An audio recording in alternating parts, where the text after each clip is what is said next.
हम लोग बात कर रहे थे आपका सुप्रीम कोर्ट में जस्टिस इनके अपॉइंटमेंट की बिफोर 1993 पोजीशन क्या थी, इस पर बात की थी। और आपसे बात हुई थी कि बिफोर 1993 जैसे प्रेसिडेंट अन्य काम करते थे, ऐसे ही वो जुडिशियल अपॉइंटमेंट ये भी कर रहे थे। और अन्य काम वो जैसे करते हैं वो आपको मालूम है। अनुच्छेद 74, अनुच्छेद 77 ये उनके अन्य कामों को संपादित करने के लिए बने हुए अनुच्छेद हैं। और आर्टिकल 74 ये अपेक्षा करता है कि जो कुछ वो करेंगे वो मंत्रिमंडल की सलाह और सहायता इसी से करेंगे। और 74 में संशोधन आया, लेकिन संशोधन से पूर्व भी हम लोगों ने स्थिति का परीक्षण किया था कि यद्यपि संशोधन अनुच्छेद 74 में आ गया और वहां लिखा गया कि अगर मंत्रिमंडल किसी विषय पर रिकंसिडरेशन करके उनको फिर राय वापस भेजता है तो राष्ट्रपति उस राय को मानने के लिए बाध्य होंगे। लेकिन इस संशोधन से पूर्व भी स्थिति यही थी कि राष्ट्रपति को मंत्रिमंडल की सलाह और सहायता इसके अनुसार ही काम करना होगा, अन्यथा वे राष्ट्रपति रह ही नहीं पाएंगे या देश का कामकाज राष्ट्रपति के तौर पर चला ही नहीं पाएंगे। इस सारी स्थिति का विश्लेषण हम लोगों ने किया था। तो बिफोर 1993 जब यह आ रहा था कि प्रेसिडेंट विल अपॉइंट, अनुच्छेद यही था। आज जैसा है, इस अनुच्छेद की प्रकृति और इसके शब्दों में कोई परिवर्तन नहीं।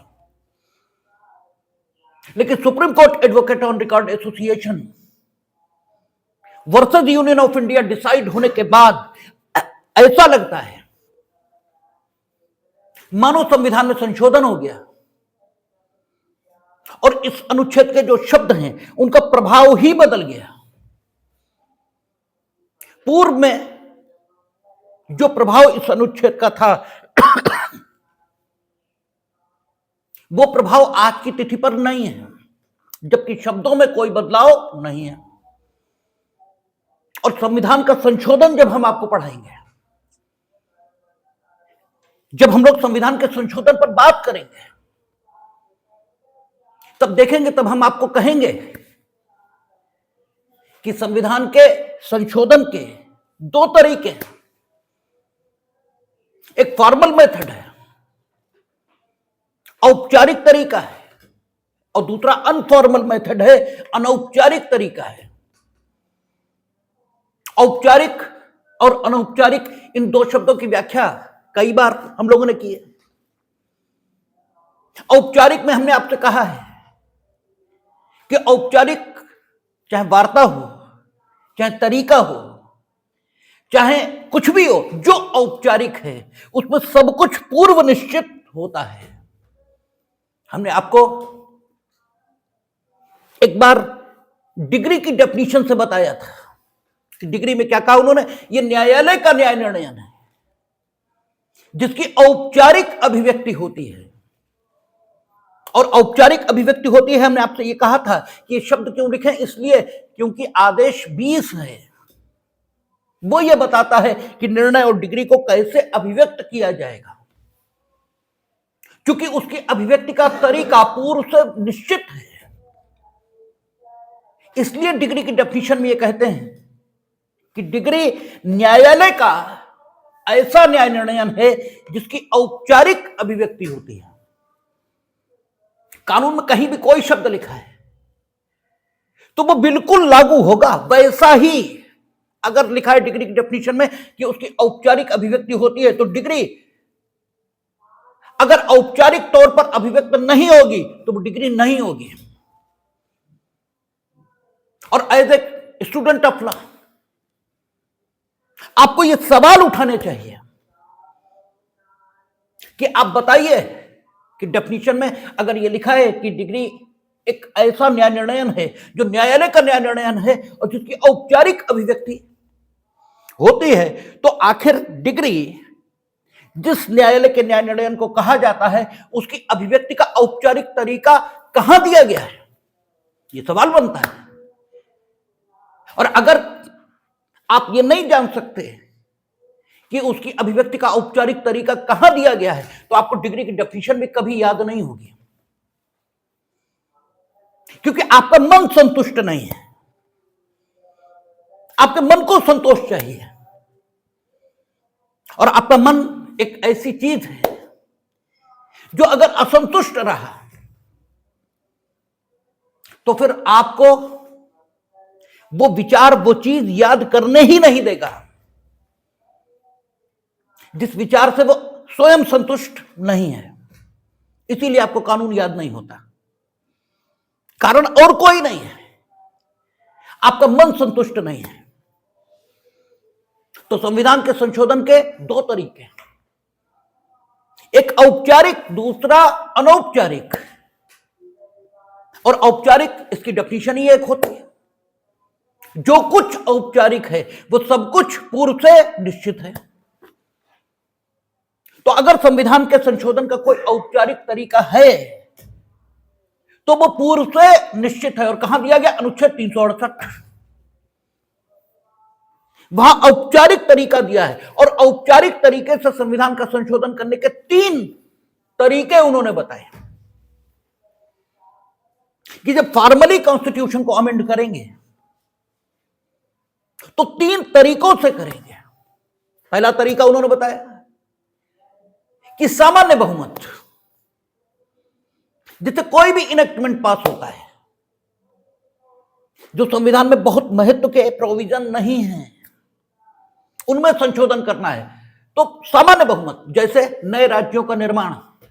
महत्वपूर्ण यह है कि भारत, इसमें कोई राज्य क्षेत्र रहेगा या नहीं है, यह महत्व की बात नहीं है कि शाहजहांपुर उत्तराखंड में रहेगा या उत्तर प्रदेश में रहेगा। ये पॉलिटिकल लोगों के लिए महत्व की बातें हो सकती हैं, मूर्खों के लिए महत्व की बातें हो सकती हैं, लेकिन शेष लोगों के लिए नहीं, क्योंकि आपके सिटीजन ऑफ इंडिया के तौर पर अधिकारों की रक्षा के लिए बहुत व्यवस्था है। वो आप उत्तराखंड में शामिल हो जाए तो भी अक्षुण्ण रहेगी, और आप उत्तर प्रदेश में रहेंगे तो भी अक्षुण्ण रहेगी, इससे कोई फर्क नहीं पड़ता। इसलिए नए राज्यों का निर्माण, राज्यों के नाम में परिवर्तन, उनकी सीमाओं में परिवर्तन, ठीक है, और राज्यों के नाम को उल्लिखित करने वाली प्रथम अनुसूची में परिवर्तन, इस सब के लिए सामान्य बहुमत, इसके लिए कोई विशेष बहुमत की जरूरत नहीं है। दूसरा औपचारिक तरीका वहां दिया है कि संविधान के महत्वपूर्ण उपबंधों में परिवर्तन,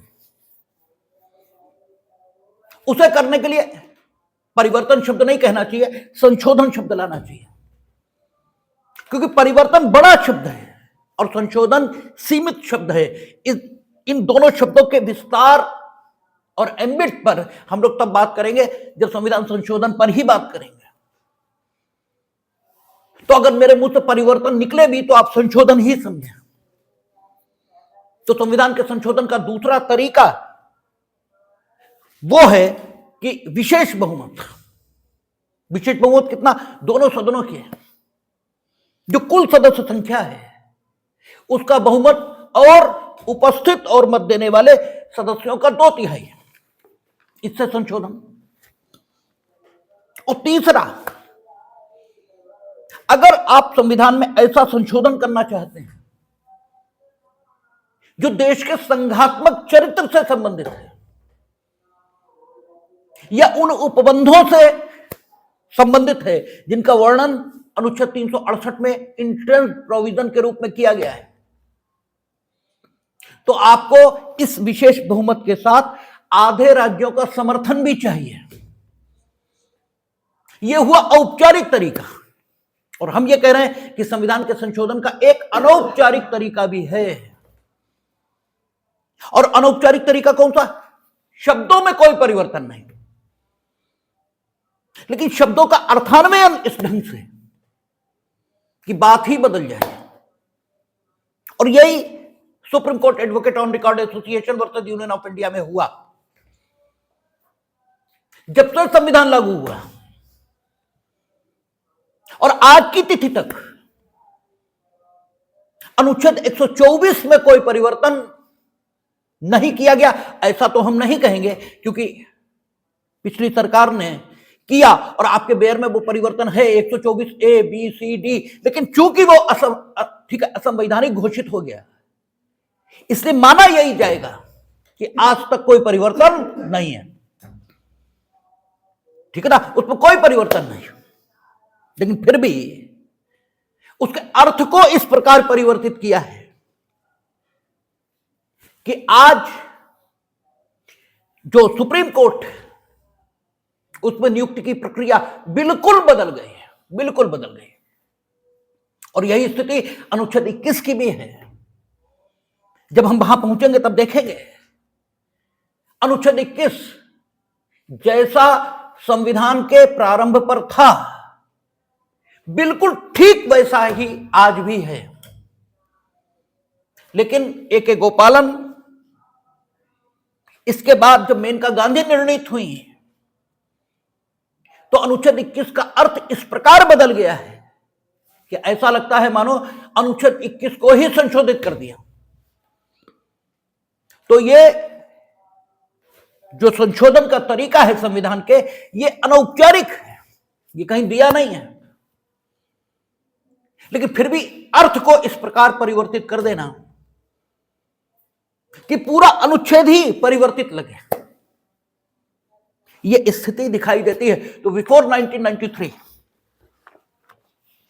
हम लोगों ने देखा था शाब्दिक अर्थान्वयन, यह अनुच्छेद 124 का हुआ, अनुच्छेद 124(2) का। और अनुच्छेद 124(2) में लिखा था कि राष्ट्रपति सुप्रीम कोर्ट के चीफ जस्टिस, उनका अपॉइंटमेंट करते समय सुप्रीम कोर्ट के वरिष्ठ न्यायाधीशों से, कौन से वरिष्ठ न्यायाधीश, जिनसे वो परामर्श करना उचित समझे, और उच्च न्यायालयों के ऐसे न्यायाधीश जिनसे वो परामर्श करना उचित समझे, उनसे परामर्श करने के उपरांत सुप्रीम जुडिशरी में अपॉइंटमेंट करेंगे। इसमें यह तय नहीं है कि राष्ट्रपति अगर एक व्यक्ति को अपॉइंट करना चाहते हैं और जो कंसल्टेटिव प्रोसेस वो चलाएंगे 124 में, वो कंसल्टेटिव प्रोसेस अगर उस व्यक्ति की नियुक्ति को अनुमन्य नहीं करता, क्या तब भी वे उस व्यक्ति को सुप्रीम जुडिशरी में एज ए जज ऑफ द सुप्रीम कोर्ट और as a chief justice of India appoint कर पाएंगे या नहीं? जब चीफ जस्टिस की नियुक्ति का सवाल होगा तो सुप्रीम कोर्ट के ऐसे वरिष्ठ न्यायाधीश जिनसे वे परामर्श करना उचित समझे, और उच्च न्यायालयों के ऐसे न्यायाधीश जिनसे वे परामर्श करना उचित समझे, और सुप्रीम कोर्ट में अगर अन्य किसी न्यायाधीश की नियुक्ति का सवाल है तो चीफ जस्टिस से वो कंसल्ट करेंगे, ऐसा अनुच्छेद 124 में सदा से लिखा है। लेकिन 1993 से पहले यह स्थिति स्पष्ट नहीं थी कि मानिए सुप्रीम कोर्ट में किसी अन्य न्यायाधीश की नियुक्ति करनी है और chief justice of India, chief justice of India कौन होगा? जो सुप्रीम कोर्ट का चीफ होगा, उसी को चीफ जस्टिस ऑफ इंडिया कहेंगे। ठीक है, तो जो सुप्रीम कोर्ट के चीफ हैं, जिन्हें चीफ जस्टिस ऑफ इंडिया कहा जाता है, वे अन्य सुप्रीम कोर्ट के न्यायाधीशों की नियुक्ति के संबंध में कंसल्ट किए जाएंगे, ऐसी अपेक्षा अनुच्छेद 124 की है। राष्ट्रपति एक व्यक्ति को अपॉइंट करना चाहते हैं,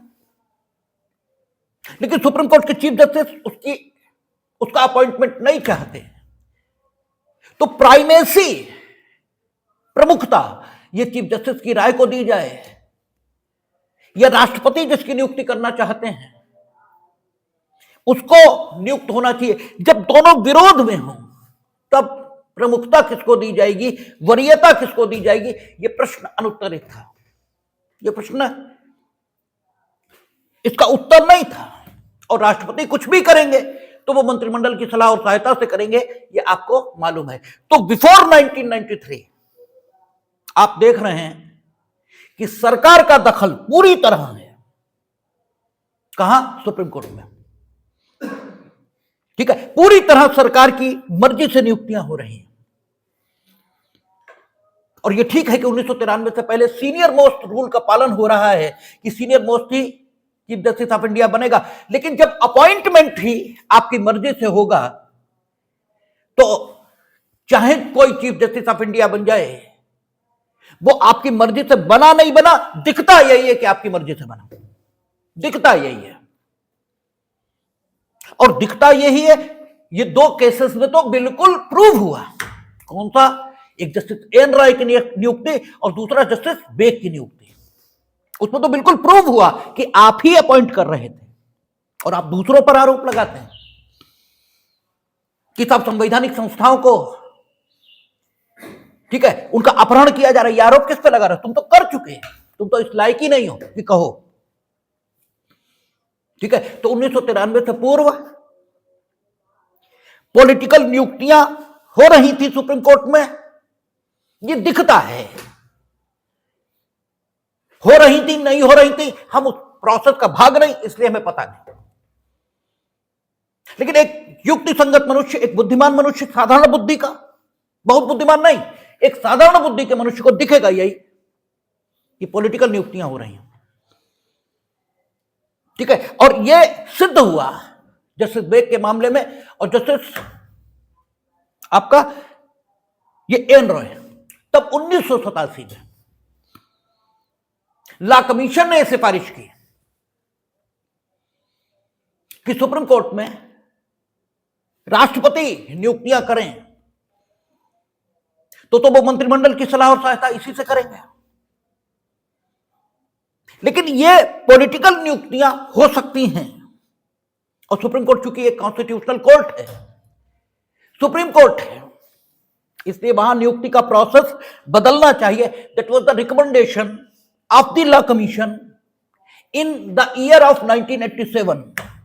and you are well known कि जो लॉ कमीशन है ये सिर्फ रिकमेंडेशन दे सकता है और कुछ भी नहीं, सिर्फ सलाह दे सकता है कि ऐसा कर लिया जाना चाहिए। लॉ कमीशन की 121वीं रिपोर्ट है और यह भी आपसे प्री में खूब पूछा जाता है कि जो कॉलेजियम सिस्टम है ये किस पर आया है। तो लॉ कमीशन की जो 121वीं रिपोर्ट है उसके आधार पर यह लाया गया है 1987 में। 1987 में लॉ कमीशन ने सिफारिश की कि सुप्रीम कोर्ट में नियुक्ति का प्रोसेस बदलना चाहिए। एक आयोग बनना चाहिए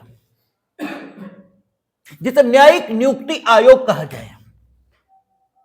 उस न्यायिक नियुक्ति आयोग में चीफ जस्टिस ऑफ इंडिया हों,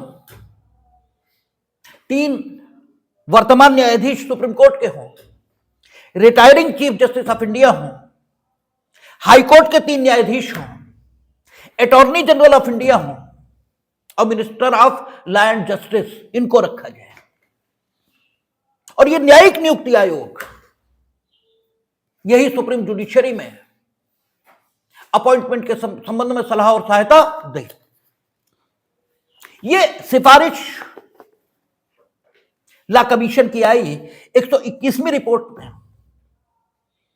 और इसके बाद ही Supreme Court advocate on record association versus Union of India 1993 इसमें डिसाइड हुआ।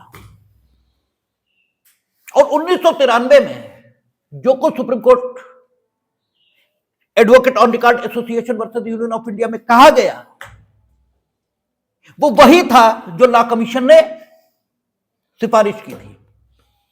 आज जो कॉलेजियम है उसे आप डी फैक्टो, डी ज्यूरे नहीं, डी ज्यूरे यानी विधिता, हमने कहा था 2 शब्द होते हैं कानून की दुनिया में, एक डी फैक्टो, एक डी ज्यूरे।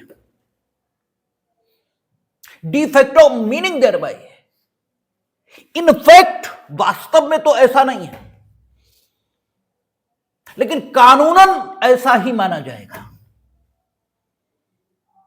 ठीक है, जैसे आपका क्लाइंट जिस दिन नहीं आता उस दिन आप वहां प्रार्थना पत्र प्रस्तुत करते हैं, उसकी लास्ट लाइन होती है कि अमुक व्यक्ति की उपस्थिति द्वारा अधिवक्ता मान्य की जाए, मान्य कर दी जाए, क्योंकि आप रिक्वेस्ट करते हैं कोर्ट से, तो आपके मुवक्किल की उपस्थिति डी ज्यूरे विधिता मान ली जाती है। इसीलिए उसकी उपस्थिति को सुनिश्चित करने के लिए आदेशिकाएं जो वारंट आदि की सूरत में होती हैं वे जारी नहीं की जाती, क्योंकि विधिता वो उपस्थित है ऐसा मान लिया जाएगा, तो उसकी उपस्थिति के लिए किसी आदेशिका को जारी करने की कोई जरूरत नहीं। ठीक है, और डी फैक्टो यानी वस्तुतः वो हाजिर नहीं होता, डी फैक्टो थोड़ा हाजिर है, डी ज्यूरे उसकी उपस्थिति मान ली गई। तो जो कॉलेजियम सिस्टम है ये डी ज्यूरे तो नहीं, क्योंकि डी ज्यूरे यानी कानूनन, लेकिन डी फैक्टो वही कमीशन है जो लॉ कमीशन ने सुझाया था, वही न्यायिक नियुक्ति आयोग है, ऐसा माना जा सकता है। ठीक है, क्योंकि आज कॉलेजियम के बिना सिफारिश नियुक्ति नहीं होगी, और कॉलेजियम उसमें वे सारे लोग नहीं हैं जो लॉ कमीशन ने अपनी रिपोर्ट में सुझाए थे, लेकिन उनमें से कुछ हैं। ठीक है, क्योंकि लॉ कमीशन ने सुझाया था चीफ जस्टिस ऑफ इंडिया हो, 3 सुप्रीम कोर्ट के जज हो, ये हैं, और 3 की बजाय 4 हैं। हाँ, वो नहीं है, रिटायरिंग चीफ जस्टिस नहीं है, हाई कोर्ट के 3 जस्टिस वो नहीं है, minister of law and justice वो नहीं है, अटॉर्नी जनरल ऑफ इंडिया वो नहीं है। ठीक है, ये नहीं है, लेकिन डी फैक्टो आप ऐसा मान सकते हैं कि वो न्यायिक नियुक्ति आयोग कॉलेजियम के रूप में काम कर रहा है, और ये 1987 की 121st रिपोर्ट है लॉ कमीशन की, इसी से प्रभावित हुआ है supreme Court advocate on record association versus Union of India decide करने के लिए। और जैसे सूरज निकलता है तो सूरज निकलने से पहले, ठीक है, क्या खटते हैं, पौ फटती है, पौ का फटना, ठीक है, नहीं, क्षितिज पर लालिमा छाती है। कोई भी घटना अकस्मात नहीं होती, किसी भी घटना के लक्षण ये पहले दिखते हैं, घटना बाद में घटती है। तो supreme Court advocate on record association के डिसाइड होने से पूर्व Subhash Sharma versus Union of India ये डिसाइड हुआ, और Subhash Sharma versus Union of India में यह बात चली पहली बार कि जो सुप्रीम कोर्ट का रोल है और जो सेपरेशन ऑफ पावर, ठीक है, शक्तियों का पृथक्करण, जिस सिद्धांत को किसने प्रोपाउंड किया था, मॉन्टेस्क्यू ने,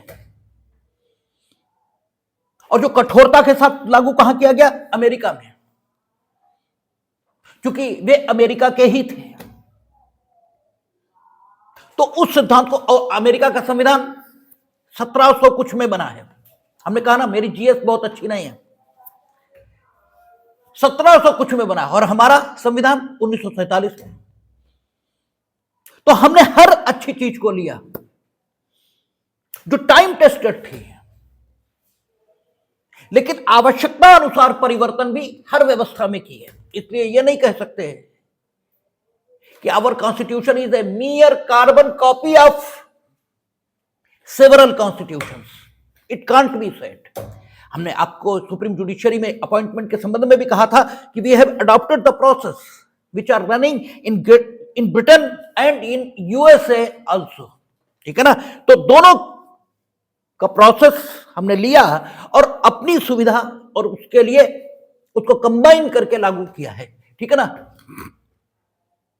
तो भारत का संविधान हर अच्छी चीज को मान्यता देता है जो समय के साथ अच्छी सिद्ध हुई है, और वो सेपरेशन ऑफ पावर यानी शक्तियों का पृथक्करण होना चाहिए।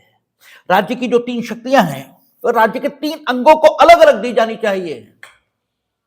इस सिद्धांत को मान्यता मिली भारत के संविधान में, तभी उन्होंने कहा कार्यपालिकी शक्ति का उपयोग कार्यपालिका, विधायी शक्ति का उपयोग विधायिका, और न्यायिक शक्ति का उपयोग न्यायपालिका, और तीनों अपनी अपनी शक्तियों के उपयोग में अपनी अपनी सीमाओं में रहते हुए स्वतंत्र होंगी, जिन कॉन्स्टिट्यूशनल बाउंडेशन तीनों पर होगी।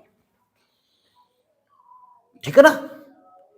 तो हमने वो चीज रखी और चेक एंड बैलेंस ये रखा, ठीक है। हमने पार्लियामेंट्री सिस्टम अडॉप्ट किया ताकि एग्जीक्यूटिव उन्मत्त न हो। एग्जीक्यूटिव हमेशा विधायिका के प्रति उत्तरदायी रहेगी। एग्जीक्यूटिव हमेशा विधायिका के किसी एक सदन के सदस्य होगी, क्योंकि यह भी होता है आप हमारे मित्र हैं और हम आपकी आलोचना करें, आपको बुरा नहीं लगेगा। हम आपके शत्रु हैं और आपकी सही आलोचना करें तो भी खराब लगेगा। इसलिए कार्यपालिका विधायिका की सदस्य हो तो विधायिका आलोचना भी करेगी तो भी उन्हें लगेगा अरे ठीक है, अपने ही लोग तो हैं। लेकिन अमेरिका जैसी स्थिति आएगी तो वहां सीनेट और प्रेसिडेंट इनके बीच अक्सर टकराव चलता है। सीनेट और हाउस ऑफ रिप्रेजेंटेटिव मिलकर कांग्रेस का निर्माण करते हैं, वहां की संसद को कांग्रेस कहते हैं। तो कांग्रेस यानी विधायिका और कार्यपालिका यानी प्रेसिडेंट ऑफ यूएसए, इनके बीच अक्सर टकराव होते रहते हैं। ये टकराव हमारे यहां बचे, ठीक है ना। और कॉन्स्टिट्यूशन सर्वोच्च रखा तो न्यायपालिका वो भी अपनी विद इन द बाउंडेशंस अपना काम कर रही है, ठीक है। तो सेपरेशन ऑफ पावर एक अच्छी चीज है, इसलिए हमने उसको अपनाया। तो Subhash Sharma versus Union of India में यह कहा क्योंकि हमने सेपरेशन ऑफ पावर अपनाया है, इसलिए अनुच्छेद 51 न भी हो। वैसे तो अनुच्छेद 51 है जो कहता है कि judiciary must be separated from the executive, लेकिन न भी हो तो भी हमने जब सेपरेशन ऑफ पावर के सिद्धांत को अपनाया है और कॉन्स्टिट्यूशनलिज्म को अपनाया है,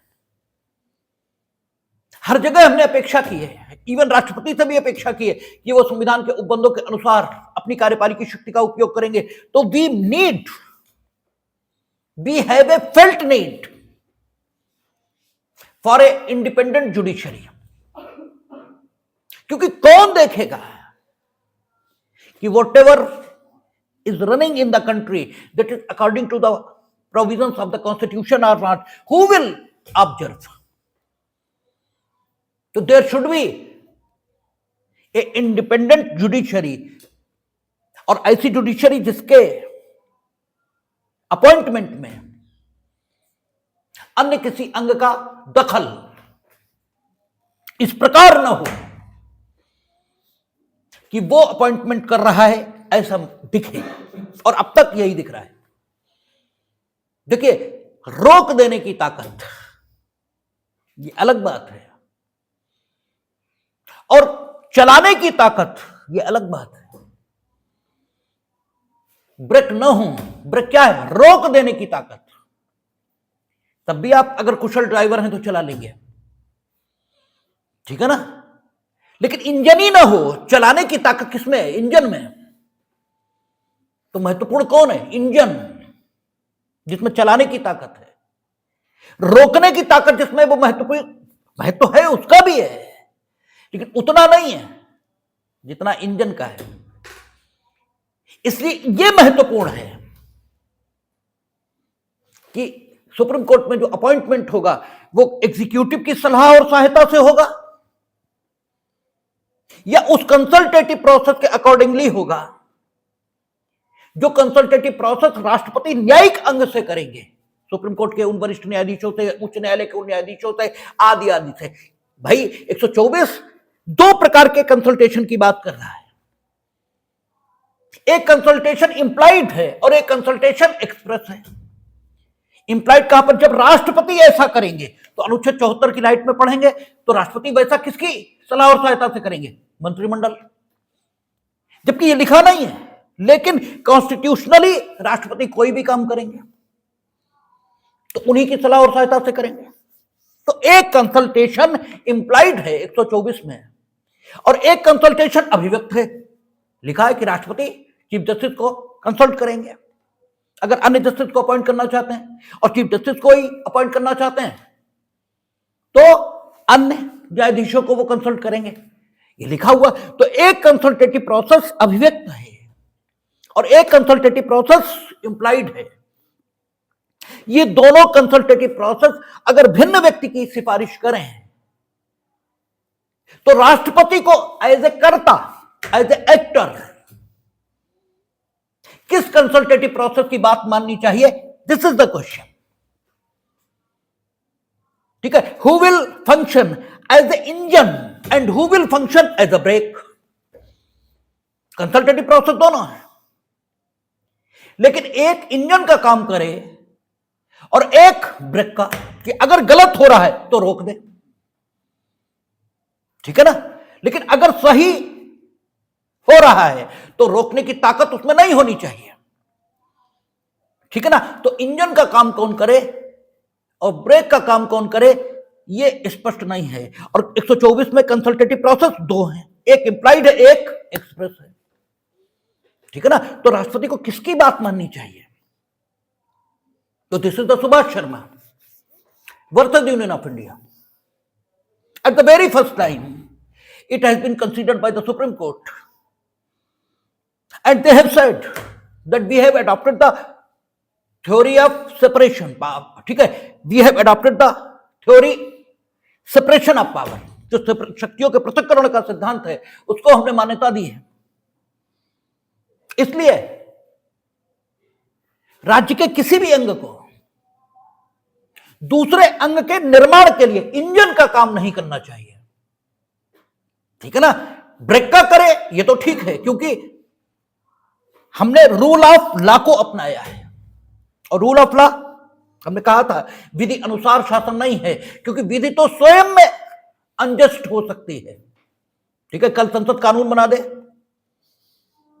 जो लगभग इंदिरा गांधी ने बना भी दिया था कि प्रधानमंत्री के निर्वाचन को किसी भी आधार पर किसी भी न्यायालय में कोई चुनौती नहीं दी जाएगी। उसकी भी चर्चा करेंगे जब संविधान संशोधन पढ़ाएंगे, तब आपको यह बताएंगे कि कैसे कैसे कुकृत्य इस देश में किए गए, उसकी भी चर्चा करेंगे। तो लगभग वो कानून बन भी चुका था, तो ऐसा ही कोई कानून बना दे कि गांधी फैमिली में जो जन्म लेगा वही प्राइम मिनिस्टर ऑफ इंडिया होगा, लीजिए कानून हो गया। तो इस कानून के मुताबिक शासन चलेगा? नो, कानून स्वयं में अनजस्ट हो सकता है। इसलिए रूल ऑफ लॉ, इसका जो अर्थ लिया है माननीय उच्चतम न्यायालय ने, वो जब हम संविधान की बात करना शुरू कर रहे थे तब भी आपसे कहा था कि यहां रूल ऑफ लॉ का क्या मतलब है? युक्ति का शासन। ठीक है, रीजन, इसका शासन। तो जब रूल ऑफ लॉ यानी युक्ति के शासन को हमने अडॉप्ट किया है तो भी यह ठीक नहीं दिखाई देता कि राज्य का कोई एक अंग दूसरे अंग के निर्माण में इंजन की भूमिका निभाए। यह ठीक दिखाई देता है रूल ऑफ लॉ के निर्माण के लिए कि ब्रेक की भूमिका निभाए। अगर एक अंग गलत करने लगे तो दूसरा रोक पाए। यही स्थिति है विधायिका और कार्यपालिका के संबंधों में। विधायिका कार्यपालिका के कार्यों पर नियंत्रण रखेगी क्योंकि वो उसके प्रति जवाबदेह हैं, लेकिन विधायिका कार्यपालिका भी अगर चाहे तो विधायिका खत्म हो जाएगी। बहुमत का प्रधानमंत्री अभी सलाह दे दे राष्ट्रपति को लोकसभा भंग कर दो, कोई चारा ही नहीं, भंगा ही करना पड़ेगा। ठीक है ना, तो स्वयं विधायिका का जीवन भी कार्यपालिका पर निर्भर है। तो एक चेक एंड बैलेंस है, लेकिन प्रत्येक अंग का निर्माण स्वतंत्र रूप से होना चाहिए। यह सेपरेशन ऑफ पावर की थ्योरी डिमांड करती है, और इस बात को कहां अनुभव किया? पहली बार सुभाष शर्मा में ये बात पहली बार सुप्रीम कोर्ट के अनुभव में आई, और ये कहा गया कि कंसल्टेटिव प्रोसेस जो इंप्लाइड है अभी तक उसके मुताबिक नियुक्तियां हो रही क्योंकि राष्ट्रपति कर रहे हैं। ठीक है, चीफ जस्टिस ऑफ इंडिया, हालांकि कभी चीफ जस्टिस ऑफ इंडिया ने यह कहा भी नहीं कि उनसे कंसल्ट किए बिना या उनकी राय को महत्व दिए बिना राष्ट्रपति ने नियुक्ति की, ये कहा भी नहीं। लेकिन जरा सोचिए कि जब 1950 से राष्ट्रपति ही करते चले आ रहे हैं और 1950 से कांग्रेस ही शासन में है, तो चीफ जस्टिस ऑफ इंडिया बना कौन होगा? बने तो वही होंगे जिन्हें उन्होंने ही नियुक्त किया होगा। तो वो उनके सामने मुंह खोलेंगे? वो तो मनमोहन सिंह नहीं खोले। ठीक है, मनमोहन सिंह 10 साल प्रधानमंत्री रहे। एक नॉर्मल एमपी ने, राहुल गांधी तो नॉर्मल एमपी थे, कुछ थे तो नहीं कॉन्स्टिट्यूशनली, और मंत्रिमंडल द्वारा जो अध्यादेश पारित किया गया था उसे फाड़ कर फेंक दिया। ठीक है ना, तो जब मनमोहन सिंह देश के सबसे शक्तिशाली व्यक्ति होते हुए, प्रधानमंत्री हिंदुस्तान में सबसे शक्तिशाली आदमी है, उसकी कोई स्थिति नहीं थी उनके सामने, तो वे चीफ जस्टिस ऑफ इंडिया जो उस प्रोसेस से नियुक्त होकर आए हैं, वो कौन सा विरोध दर्ज कराएंगे? तो अगर 1993 तक कभी चीफ जस्टिस ऑफ इंडिया ने यह शिकायत नहीं की तो ये कोई आश्चर्य की बात तो है नहीं, ठीक है ना। लेकिन हर जगह वही बात कि आप समझते हो कि आशीष त्रिपाठी हमारे दोस्त हैं, हमारे जैसी कहेंगे, आपने हमें बना दिया, लेकिन हम सिद्धांतनिष्ठ भी हो सकते हैं, हम कहेंगे वो कुछ नहीं, हम आपकी हर बात मानेंगे, लेकिन सिद्धांतों से कोई समझौता नहीं, ऐसा भी हो सकता। तो एक आध विद्रोही पहुंच गए, और फिर कोर्ट का अपना प्रोसेस भी है, कोर्ट जब खुले में बात करता है तो बहुत अनजस्टिफाइड बात कर भी नहीं सकता। इसलिए Subhash Sharma versus Union of India में पहली बार यह बात शुरू हो गई, और जब ये बात शुरू हुई, और इस बीच जस्टिस बेग और जस्टिस एन रॉय के एपिसोड भी आ चुके थे। उसके बाद Supreme Court advocate on record और Supreme Court advocate on record association versus Union of India decide वकीलों के इनिशिएटिव पर हुआ है। उसका नाम ही है supreme Court advocate on record association. जो सुप्रीम कोर्ट में एडवोकेट ऑन रिकॉर्ड होते हैं, उन्होंने ये याचिका प्रस्तुत की थी, और सबसे पहली बहस इसमें लोकस स्टैंडाई पर हुई थी कि इस संस्था को क्या यह मुकदमा प्रस्तुत करने का हक है, क्योंकि सुनवाई का अधिकार किसे? पीड़ित को। सुनवाई का अधिकार किसे? पीड़ित को। जो supreme Court advocate on record association पीड़ित है चीफ जस्टिस ऑफ इंडिया, यह सुप्रीम कोर्ट के अन्य जस्टिसों के अपॉइंटमेंट में इस प्रश्न का उत्तर जो सुप्रीम कोर्ट ने दिया, यह दिया कि यह पीड़ित हैं वो, क्योंकि वकील तो रोज अदालत से काम लेगा, अदालत के पास जाना किसको है? अगर वादकारी को जाना है तो किसके माध्यम से जाना है? वकील के माध्यम से। इसलिए वो तो पीड़ित नहीं, लोकस स्टैंडाई है। और फिर इसको सुना गया, और जब सुना गया तब जो स्थिति निकल कर आई है वो बिल्कुल डिफरेंट है। अब इसके बाद इस पर विचार शुरू हुआ कि प्रमुखता ये किसकी राय को मिलनी चाहिए। तो चूंकि सेपरेशन ऑफ पावर, इसकी बात सुभाष शर्मा में आई थी, और न्यायपालिका की स्वतंत्रता, यह न्यायिक पुनरीक्षण के लिए बेहद जरूरी है। और न्यायिक पुनरीक्षण यह सुप्रीम कोर्ट के पास होगा, और न्यायिक पुनरीक्षण के बिना देश नहीं चलेगा, यह संविधान में अंतर्निहित दिखाई देता है, उसके विभिन्न प्रावधानों में। आप देखते हैं, आपसे अभी हमने कहा कि राष्ट्रपति इस संविधान के अनुसार, तो संविधान के अनुसार कर रहे हैं अपनी कार्यपालिका शक्ति का प्रयोग या नहीं, ये देखेगा कौन? इसका मतलब जुडिशियल रिव्यू। ये बेसिक स्ट्रक्चर का पार्ट था, है और रहेगा। इसको कहा जाए, इसको न कहा जाए, लेकिन जुडिशियल रिव्यू वो व्यक्ति कर कैसे पाएगा जो राज्य के एक अंग के द्वारा नियुक्त किया गया है। नियुक्ति महत्वपूर्ण है। यूं तो सुप्रीम कोर्ट में नियुक्ति वो भी उन्हीं के पास चली गई है, और हटाना वो तो है ही उनके पास, क्योंकि हटाने की प्रक्रिया भी देखेंगे, वो विधायिका से चलेगी। ठीक है, जब वो विधायिका से चलेगी, और विधायिका में कार्यपालिका बहुमत में आई है, भले ही उतने बहुमत में ना हो जितना बताया गया, लेकिन उतने बहुमत में हो भी सकती है। ठीक है ना, तो हटाने की ताकत तो ऑलरेडी उनके पास, नियुक्त करने की भी उन्हें दे दो, तो फिर जुडिशियल रिव्यू का मतलब क्या बचा? 1993 से पहले यही चलता रहा है, यही चलता रहा है। और Supreme Court advocate on record association decide करने का मतलब है, कहीं ना कहीं तो सुप्रीम कोर्ट को भी अनुभव हुआ ही होगा कि गड़बड़ हो रही है। ठीक है ना, तभी तो उन्हीं के द्वारा नियुक्त किए गए न्यायाधीशों को भी कहीं ना कहीं देखना पड़ा कि नहीं, बदलाव तो जरूरी है।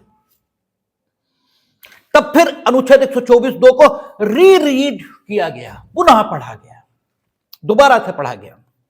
और देखें दोबारा 124(2) में यह कहा, ठीक है, आपकी किताबों में मूल अनुच्छेद मौजूद नहीं है क्योंकि वो संशोधन के बाद का, ठीक है, अनुच्छेद दिया गया है। तो मूल अनुच्छेद आपका कहता है कि राष्ट्रपति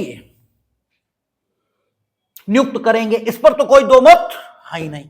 और राष्ट्रपति नियुक्त करेंगे तो मंत्रिमंडल की सलाह और सहायता से ही नियुक्त करेंगे। लेकिन मंत्रिमंडल यह सलाह और सहायता उन्हें कब दे सकता है कि आप अमुक व्यक्ति को नियुक्त न करो, ठीक है, यह कब दे सकता है? और क्या मंत्रिमंडल को यह सलाह दे और सहायता देने का हक है कि किसे नियुक्त करो? दो बातें अलग अलग हैं, दो बातें अलग अलग हैं। एक बात, एक रोल इंजन का है, एक रोल ब्रेक का है। इसीलिए हमने वो उदाहरण लिया है ताकि आपको आपके दैनंदिन जीवन में घटित होने वाली घटना है उससे जल्दी समझ में आएगा। दो बातें हैं। एक बात यह किसे नियुक्त करो यह सलाह, और एक ये कि किसी को भी करो, इन्हें ना करो। ये जो राष्ट्रपति करेंगे तो राष्ट्रपति कुछ भी करेंगे तो मंत्रिमंडल की सलाह और सहायता से करेंगे। तो मंत्रिमंडल को इनफैक्ट कौन सी ताकत है? यह ताकत है कि वो ये बताएं कि किसे नियुक्त करो, या ये ताकत है कि वो ये बता सकें कि किसी को नियुक्त करो, इन्हें ना करो? कौन सी ताकत है मंत्रिमंडल को? इस बात का परीक्षण supreme Court advocate on record association versus Union of India में हुआ है। कौन सी ताकत है? दो, एक लिमिटेड हो गई ताकत। हम ये नहीं बताएंगे किसे नियुक्त करो, हम ये बताएंगे किसी को करो, इन्हें नहीं करो। किस ढंग की ताकत है मंत्रिमंडल के पास? इससे पूर्व यह दिखाई दिया है कि मंत्रिमंडल के पास वो ताकत है कि वो ये बताएंगे कि किसे नियुक्त करो। अगर ऐसा ना होता तो जस्टिस बेग 3 सीनियर मोस्ट रहते हुए अपॉइंट कैसे हो गए? वो सॉरी 3 HR खन्ना के रहते हुए अपॉइंट कैसे हो गए?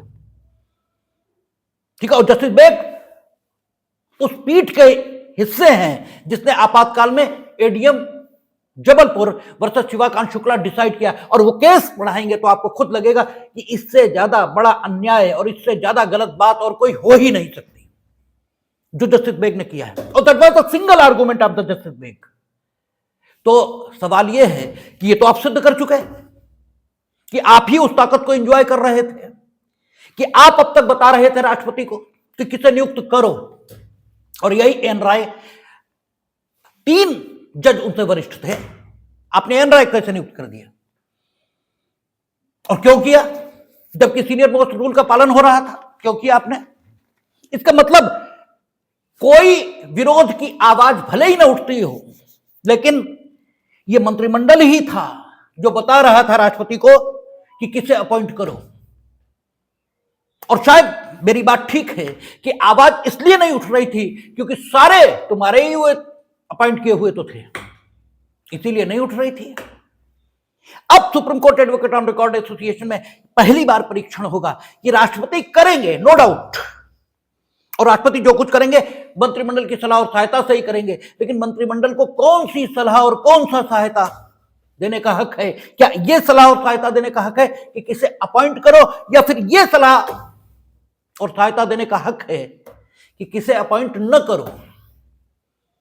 इस पर, और यह कि किसे अपॉइंट करो, यह सलाह और सहायता देने का हक किसे है? इन विषयों पर, इन बिंदुओं पर supreme Court advocate on record association decide होगा। अब सुप्रीम कोर्ट ने विचार करना शुरू किया और यह कहा कि लिखा यह कि राष्ट्रपति मुख्य न्यायाधीश की सलाह से अपॉइंट करेंगे।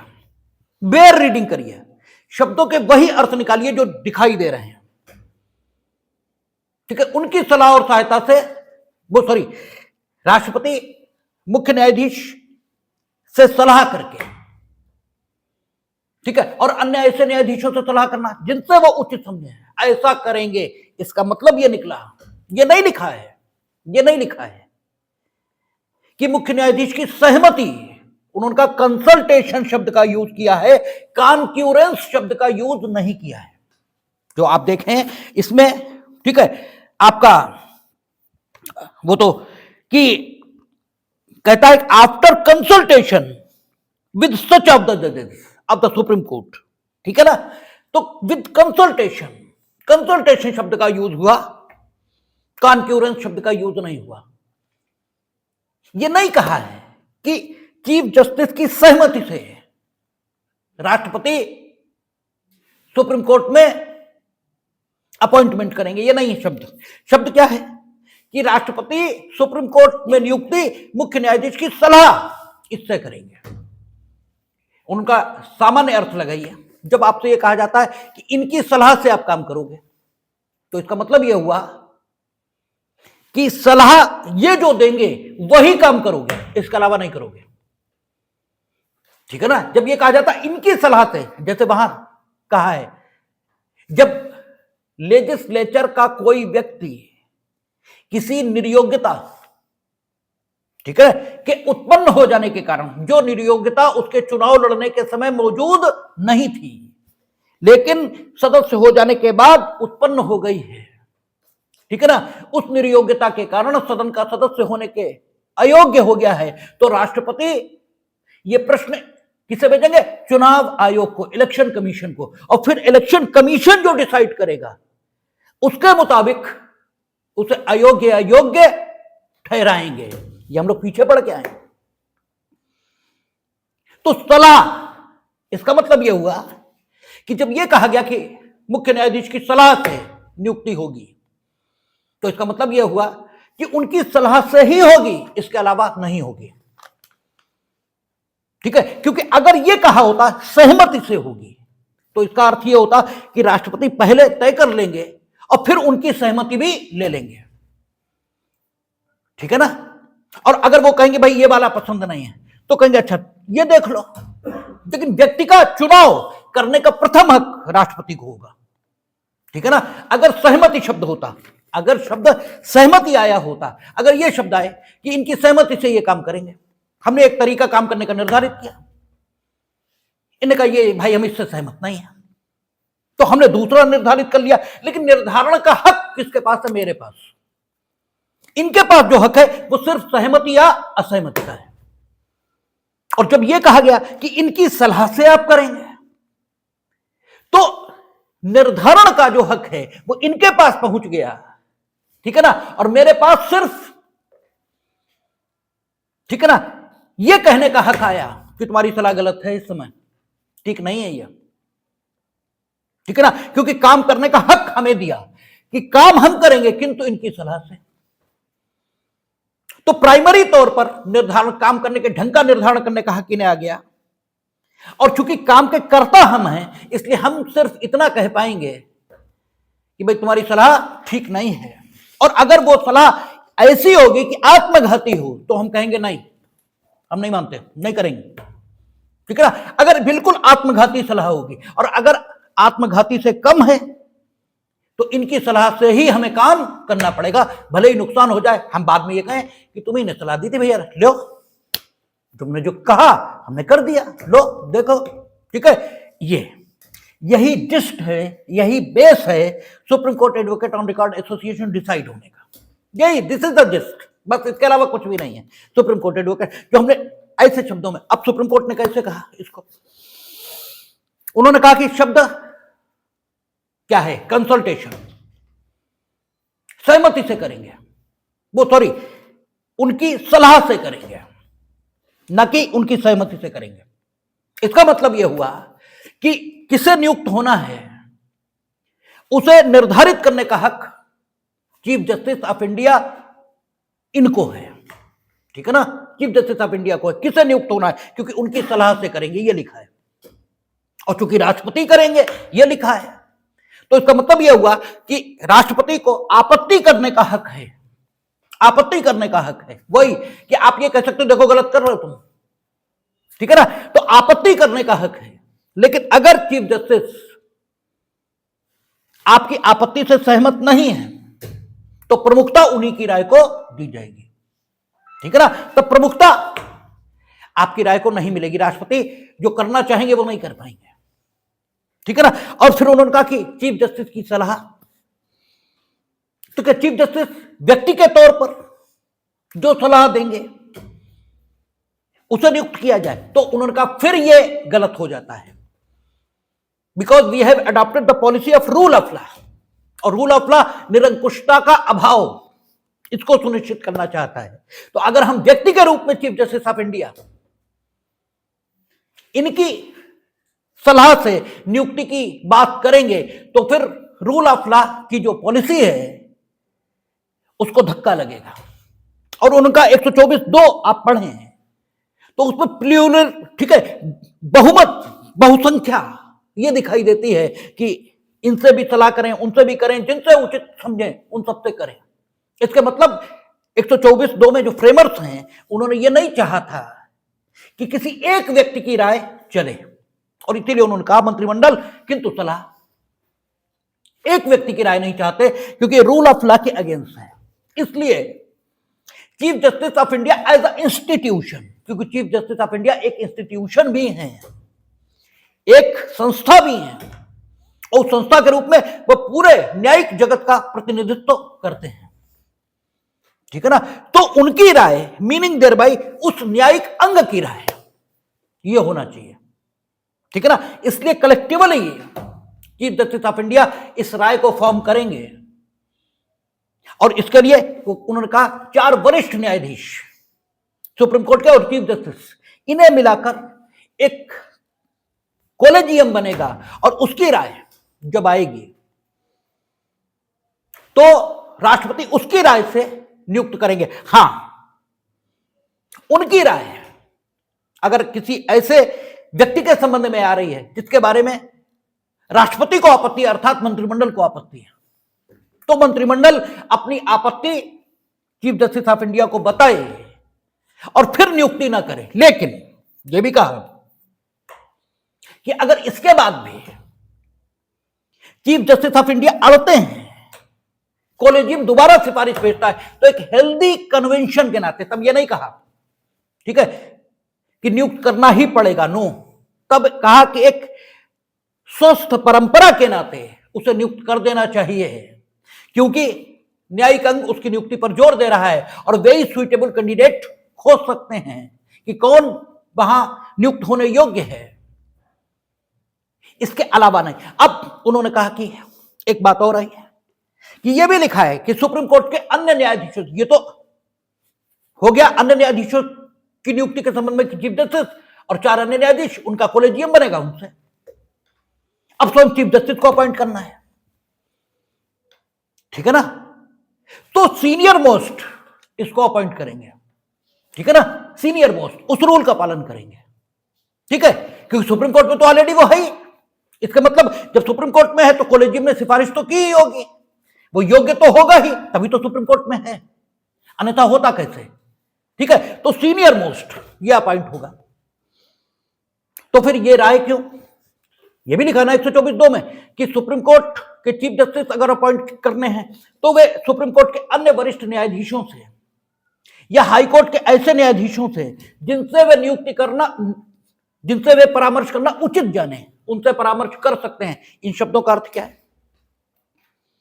तो उन्होंने कहा चीफ जस्टिस अगर अपॉइंट करना है तो फिर आप क्या करेंगे, क्योंकि वो ऑलरेडी सुप्रीम कोर्ट में है इसलिए उसकी पात्रता ऑलरेडी सिद्ध है, फिर आप सिर्फ सीनियर मोस्ट देखेंगे। लेकिन अगर सीनियर मोस्ट अपनी आयु के कारण अक्षम हो गया है चीफ जस्टिस ऑफ इंडिया के तौर पर काम करने के लिए, तो उसकी फिटनेस के बारे में अगर आप राय लेना चाहते हैं तो सुप्रीम कोर्ट के अन्य एडवोकेट, वो अन्य जजेस से या हाई कोर्ट के अन्य जजेस से उसकी फिटनेस के बारे में राय ले सकते हैं। ये हो सकता है ना senior most as a administrator, क्योंकि वो एडमिनिस्ट्रेटिव कोर्ट भी है, ठीक है, काम करने के लिए अयोग्य और अक्षम हो गए हों, ठीक है ना, तो उनकी फिटनेस के बारे में राय ये कही गई है और शेष कुछ नहीं। और एक बात और कही कि उच्च न्यायालयों से अगर वहां भेजना है सुप्रीम कोर्ट में तो आप क्या करेंगे कि सारे हाईकोर्ट के जितने जजेस हैं ऑल इंडिया बेसिस पर उनका एक पूल तैयार करेंगे, ठीक है ना, ऑल इंडिया बेसिस पर, ठीक है। और उस पूल में शामिल होने के लिए उच्च न्यायालय, इसमें उनकी वरिष्ठता देखी जाएगी। जैसे मान लीजिए इलाहाबाद हाईकोर्ट में हम सबसे सीनियर हैं, तो हमको सुप्रीम कोर्ट जिन जजों को हाईकोर्ट से भेजा जाना है उस पूल में शामिल कर दिया जाएगा। मध्य प्रदेश में ये हैं, दिल्ली में ये हैं, सबको ऐसे एक पूल तैयार हो गया।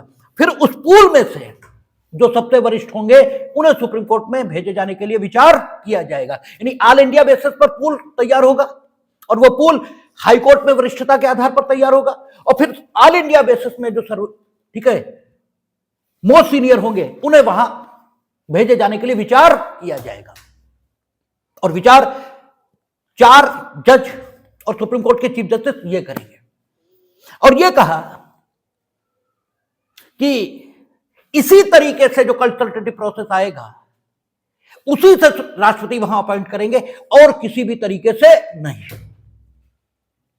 इसके बाद रेफरेंस भेजा गया प्रेसिडेंशियल, क्योंकि इसमें कुछ इस निर्णय में बिंदु थे जो अस्पष्ट थे, उन पर क्लियरिटी लाने के लिए, ठीक है, आपका indri supreme Court advocate on record association ऐसे करके रेफरेंस है जो अनुच्छेद 143 की शक्ति में उच्च न्यायालय को राष्ट्रपति के द्वारा दोबारा भेजा गया। तब उन्होंने ये कहा कि कॉलेजियम जो राय देगा वो सारी लिखित राय होंगी और कॉलेजियम किसी व्यक्ति की सुप्रीम कोर्ट में नियुक्ति के लिए सर्वसम्मत सिफारिश दे और नहीं तो बहुमत पर दे, ठीक है। लेकिन बहुमत है भी और 2 जज खिलाफ हैं, बहुमत है ना, इसका तो ठीक है, सर्वमत तो नहीं है।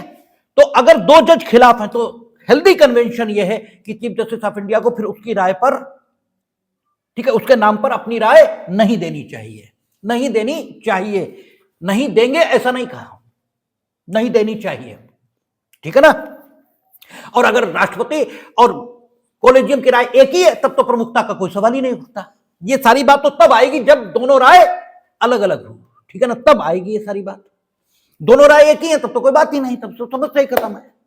अच्छा, एक चीज हाईकोर्ट के न्यायाधीशों के संबंध में कही कि अगर जैसे वहां कह दिया था ऑल इंडिया बेसिस पर पूल बनेगा, उसमें हाईकोर्ट से जो वरिष्ठ होंगे वे शामिल होंगे, तो वरिष्ठता तो मूर्खों को भी प्राप्त हो सकती है और जूनियर बहुत शानदार जज हो सकता है। इस बिंदु पर विचार किया रेफरेंस में और यह कहा कि अगर कोई पर्सन ऑफ आउटस्टैंडिंग मेरिट है और हाईकोर्ट में जूनियर जज भी है तो भी उसे सुप्रीम कोर्ट में अपॉइंट किया जा सकेगा, ठीक है।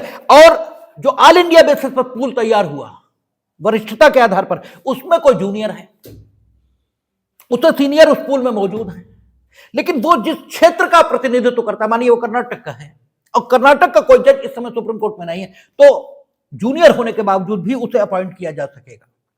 यह सुप्रीम कोर्ट में आज की डेट पर अपॉइंटमेंट है और इस तरह से पॉलिटिकल इन्फ्लुएंस से सुप्रीम कोर्ट के जजशिप को बचाने का प्रयास हुआ है, लेकिन यह भी आउटडेटेड हो गया और अब फिर से इसमें सुधार की जरूरत है, जिस जरूरत को उस कमीशन ने रेखांकित किया जो अटल बिहारी वाजपेयी की सरकार में सुप्रीम कोर्ट कॉन्स्टिट्यूशन की वर्किंग को रिव्यू करने के लिए कमीशन बनाया गया था। उसने इस पर भी आपत्ति उठाई है और हम लोग अनुभव भी कर रहे हैं कि आज कॉलेजियम सिस्टम भी ठीक काम नहीं कर रहा है। इसलिए उस कमीशन ने सुझाव दिया था कि vice president of India, chief justice of India, high court के न्यायाधीश, ठीक है, और आपका सुप्रीम कोर्ट के चीफ जस्टिस और 3 वरिष्ठ न्यायाधीश, ठीक है, और एमिनेंट जुरिस्ट, इन सबको मिलाकर एक आयोग बनना चाहिए जो कॉलेजियम के स्थान पर सिफारिश करे। लेकिन अभी तक वो नहीं बन पाया। उसे बनाने का प्रयास इन्होंने, नरेंद्र मोदी ने किया भी था, जो कि आपकी किताबों में भी मौजूद है, लेकिन वो अनकॉन्स्टिट्यूशनल हो चुका है। लेकिन तो कहा यह जाएगा, आज की डेट पर प्रोसेस वही है जो supreme Court advocate on record association में डिसाइड होकर आया, कॉलेजियम की राय। लेकिन कॉलेजियम की राय कैसे आएगी लिखित में आएगी, ठीक है ना। और अगर 2 जज असहमत है तो प्रश्न नहीं करना चाहिए। इस प्रकार से जो राय निर्मित होकर आएगी उसके मुताबिक नियुक्तियां होंगी। शेष चर्चा हम लोग कल करेंगे, देखेंगे।